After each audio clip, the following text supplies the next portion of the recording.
ada juga setelah orang ditolong malah jadi kepahitan. Lucu juga nih kasusnya kan. Saudara pernah ketemu nggak waktu ada orang ngomong gini sama saudara, apa itu Kristen-Kristenan, gereja-gerejaan, ya keluarga-keluarga bohong semua. Waktu saya sakit nggak ada tuh satupun yang datang kunjungin yang nolong saya. Lalu dia bilang yang nolong saya itu malahan orang yang dunia, orang bejat, nggak kenal Tuhan, malah dia yang nolong saya. Pernah dengar itu? Ya kan? Padahal itulah cara Tuhan nolong kita. Ketika Nabi Elisa sedang butuh makan, kan bisa Tuhan kirim yang lain. Teman-temannya sesama Nabi kirim makanan. Kenapa juga harus pakai burung gagak? Karena ada burung yang lebih bagus gitu. Merpati kan, ceritanya juga enak. Siapa yang kata makan? Burung merpati, lambang Roh Kudus. Ah, mantap. Ini burung gagak, lambang setan. Lah, salah. Pusing gitu. Tapi saudara pernah pikir nggak? Kenapa Tuhan pakai burung gagak? Burung gagak itu ngantar daging ke Nabi. Bukankah burung gagak itu bisa punya alasan waktu lagi terbang nih?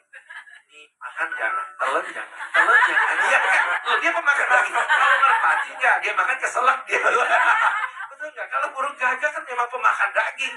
Kan dengan gampang dihop sekali gitu ya. Nanti tinggal apa sama Nabi? Sorry ya, ketelan tadi keselak gitu. Betul nggak?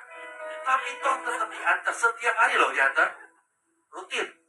Itu apa burung gagak nggak bikin korupsi? Coba. Sekali aja Tuhan, sekali aja Tuhan. Artinya apa? Bahkan Tuhan bisa pakai burung yang nggak kelihatan indah, ya, yang nggak masuk akal, Tuhan bisa pakai buat nolong Nabi Musa. Bahkan Tuhan bisa kirim burung gagak, burung merpati, burung kakak tua, burung apapun untuk nolong saudara. Karena Tuhan itu sumber pengharapan kita. Dia adalah Tuhan, kita adalah hamba. Tapi kita ini hambanya Tuhan. Maksudnya hambanya Tuhan itu bukan berarti kita nggak berani. Banyak orang kira namanya hamba Tuhan itu cuma hambanya. Ya udahlah, jangan minta macam-macam, udah kebagusan gitu ya. Udah bagusan kamu diselamatin. Kalau lagi macam-macam, ingat neraka gitu. Bener juga sih, kadang-kadang orang suka nggak tahu diri, boleh ya kayak begitu. Tapi kan kita enggak ya, kita orang baik gitu kan. Tapi kenapa Tuhan bilang kita hambanya bukan hamba yang lain? Karena tanpa sadar, sorry ya kalau ada yang kena ya, ini disclaimer-nya saya tetap disclaimer. Seringkali kita jadi hambanya orang lain. Buktinya apa? Waktu orang ngomongin jahat, kita jadi sedih. Artinya tanpa sadar kita jadi hamba seperti kata orang itu loh. Waktu orang nantang kita ladenin. Padahal nggak perlu. Kita nggak perlu buktikan apa-apa sama mereka. Betul nggak? Pokoknya kamu nggak gini, kamu nggak jantan, kamu gini. No. Siapa lu? Gue bukan hamba lu. Betul nggak? Bukan lu yang kasih gue makan. Gue ke surga juga nggak lewat rumah lu. Gitu ya. Sobat gitu ya kan. Tetapi banyak orang waktu dikatain aja jadi sedih. Kamu gini.